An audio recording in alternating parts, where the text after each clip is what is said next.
Bonjour Pierre, alors après les voitures autonomes, vous allez nous parler de véhicules du futur. Bonjour Laura-Jane, bonjour messieurs. Je vais commencer par vous parler cinéma. Et oui, le cinéma est bien souvent le lieu de projection de nos fantasmes les plus fous et l'automobile n'y échappe pas. Je vais vous passer une série de photos imaginées par des cinéastes créatifs. J'ai répertorié 3 voitures aux attributs différents. Je vous propose de deviner, en effet, à partir des photos, quels sont ces attributs. Alors évidemment, la première... Retour vers le futur. Voilà, la voiture qui permet de voyager dans le temps. Deuxième photo. Et ben oui, la voiture volante. De quel film ? Cinquième élément. Le cinquième élément, le taxi de Corbin Dallas, alias Bruce Willis, absolument. Dernière photo, peut-être un peu plus difficile. Ah, c'est un James Bond, ça. C'est un James Bond. Un collage. C'est le James Bond meurt un autre jour. Et il s'agit de l'Aston Martin V12 Vanquish et qui a la particularité de devenir invisible. Alors, ces 3 modèles relèvent encore du domaine de la pure fiction.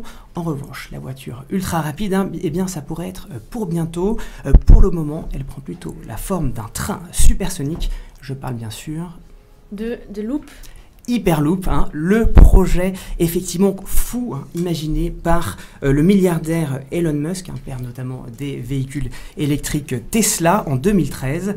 Comment il est ce projet? Alors justement, en 2013, eh bien, Elon Musk était déprimé par le projet officiel de train à grande vitesse entre San Francisco et Los Angeles. Alors, il évoque un projet qu'il baptise Hyperloop, qu'il décrit comme un croisement entre le Concorde, un canon électromagnétique et une table de hockey pneumatique. 2 mois plus tard, il publie sur Internet une note technique de 58 pages dans laquelle il affirme qu'avec Hyperloop, eh bien, on pourra relier les 2 métropoles californiennes en 35 minutes. Voilà l'idée folle qui devient projet industriel. Alors justement, comment ça marche? Eh bien, imaginez-vous une capsule de 2,2 mètres de diamètre qui se déplace dans un tube surélevé posé sur des piliers. Et à l'intérieur de ce tube, une très faible pression, semblable à celle qui peut exister dans la cabine d'un avion.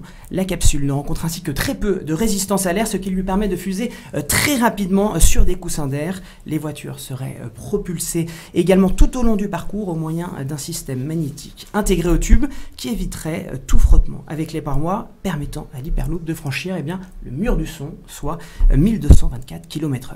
Mais alors, est-ce que c'est un projet encore théorique ou c'est très concret? Eh bien, figurez-vous qu'on est en effet actuellement encore en phase de concept, mais la phase de prototypage commencera début 2016 sur un tronçon de 8 km situé dans la Quay Valley en Californie.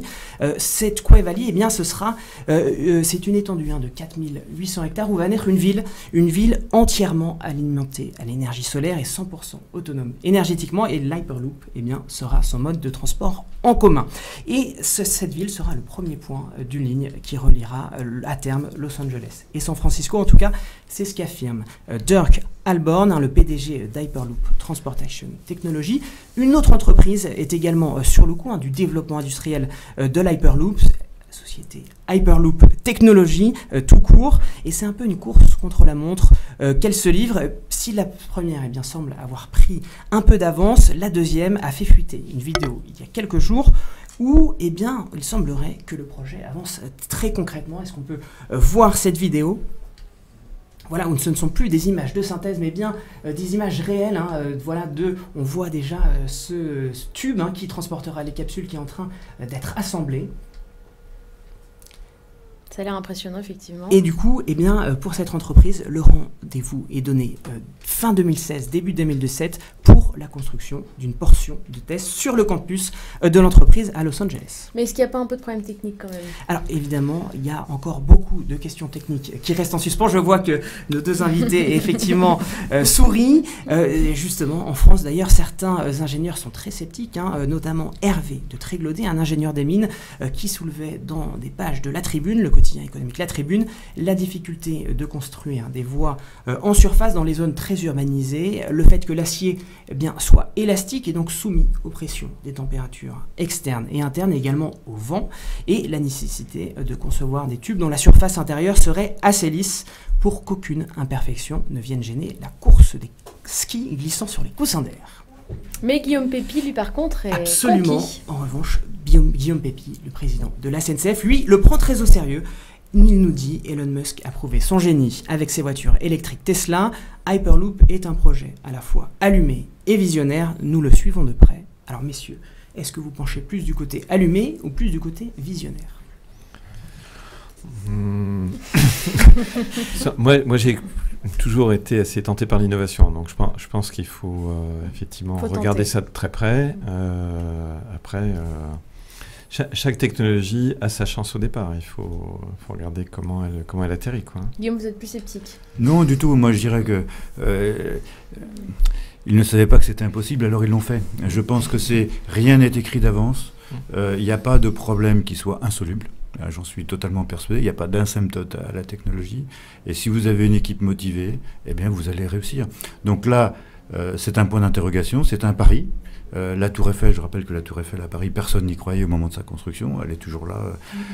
Voilà. Le système me rappelle un petit peu le vieux système dans Paris des pneumatiques. Je ne sais pas si vous vous souvenez, pour transporter des messages, il y avait exactement ce système de tubes et de tuyaux. Bon, l'acceptabilité par le public me paraît peut-être plus difficile encore que la solution technique, parce que rester enfermé dans une capsule supersonique, dans un tube, moi personnellement, je vais d'abord laisser Rémi essayer. Mais comme toujours, en fait, après, ce sera quelle va être la bonne équation économique qui fait que ce sera un transport qui sera utilisable par tous, quoi. Et bon. Bonne chance, quoi. Merci infiniment, messieurs, d'avoir participé. On se retrouve mercredi prochain à 12h30 pour parler de sécurité des entreprises à l'heure du digital. En attendant, on vous souhaite une très belle semaine. N'oubliez pas de rester connectés. À la semaine prochaine.